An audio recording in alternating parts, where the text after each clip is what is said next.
ఏదైతే కేంద్ర ప్రభుత్వం బీజేపీ సర్కార్ నరేంద్ర మోడీ ఆర్ఎస్ఎస్ భావజాలంతో ఈరోజు ఎస్ఐఆర్ అని ఒక క్రూరమైన చర్యగా పరిగణిస్తూ దేశవ్యాప్తంగా ఉండే ప్రతి ఒక్క సెక్యులర్ భావాలు కలిగిన ప్రతి వ్యక్తి కూడా దీన్ని వ్యతిరేకించాల్సిన అవసరం ఉంది.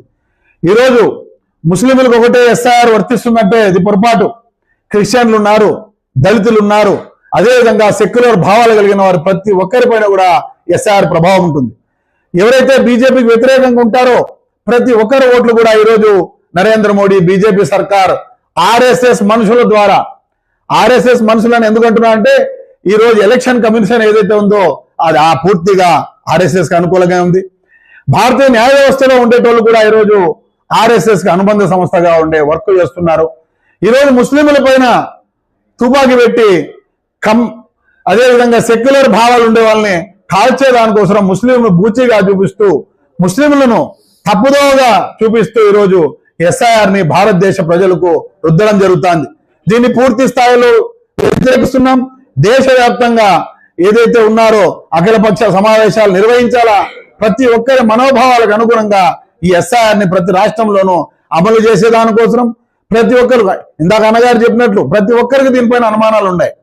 ఈరోజు ముస్లిం మైనారిటీలకి కాదు ప్రతి ఒక్కరికి ఈ అనుమానాలను కూడా నిర్వృత్తి చేయాల్సిన అవసరము భారత ప్రభుత్వం పైన, అదేవిధంగా ఏదైతే ఆంధ్ర రాష్ట్రంలో ఉండి ఈరోజు బాబు పవన్ పార్టీలు కూడా ఈరోజు ఒక్కసారి గమనించాల్సిన అవసరం ఉంది.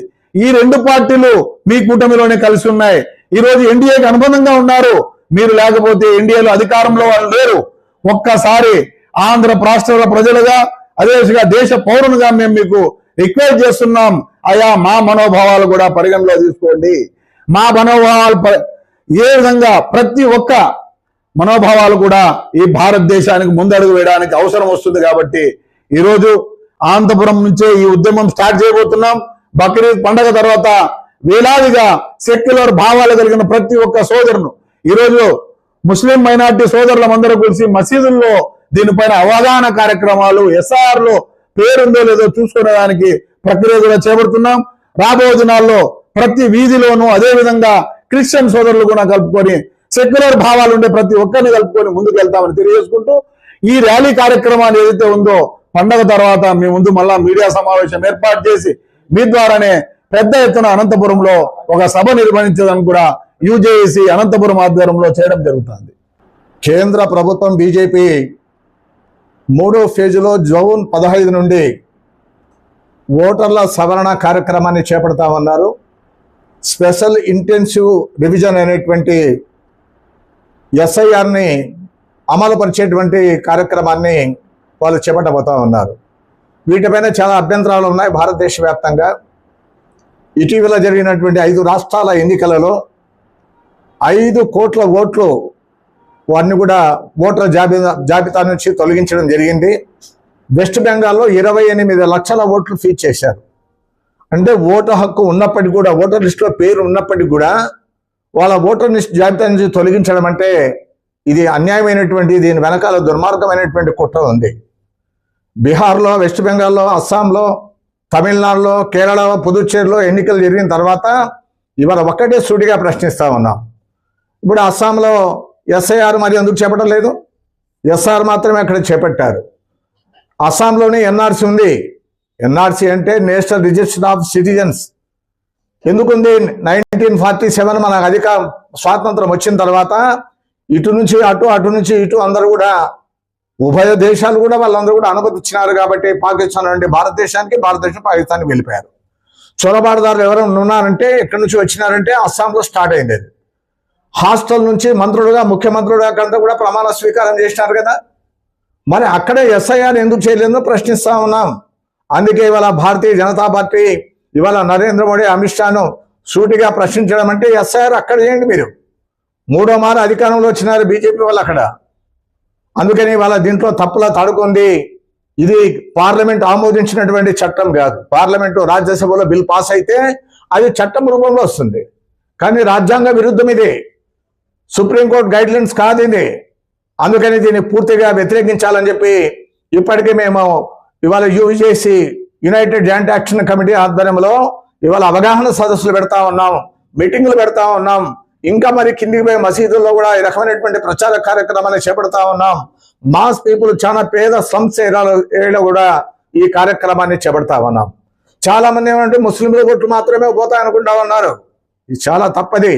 ముస్లింల ఓట్లు ఒకటే కాదు, ముస్లింలు, దళితులు, సామాన్య ప్రజలు, మహిళలు, ఆదివాసులు, గిరిజన ఓట్లన్నీ కూడా దీంట్లో ఓటర్ జాబితా నుంచి తొలగించబడతా ఉన్నాయి. వాళ్ళకి అర్థం కావడం లేదు. 3 ఆప్షన్స్ ఇచ్చినారు వీళ్ళు.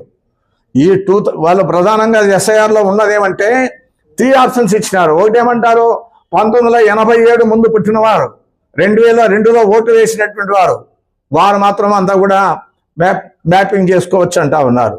దానికి కూడా ఆధారం ఉండాలి. రెండవది 87 తర్వాత 2004లో పుట్టినటువంటి వారు కూడా ఇవాళ తల్లిదో తండ్రిదో వాళ్ళకు బర్త్ సర్టిఫికేట్ ఉండాలి. బర్త్ సర్టిఫికేట్ ఉండాలి ఇక్కడ. అంటే జనన ధ్రువపత్రం ఉండాలని చెప్పి వాళ్ళంతా కండిషన్ పెట్టారు.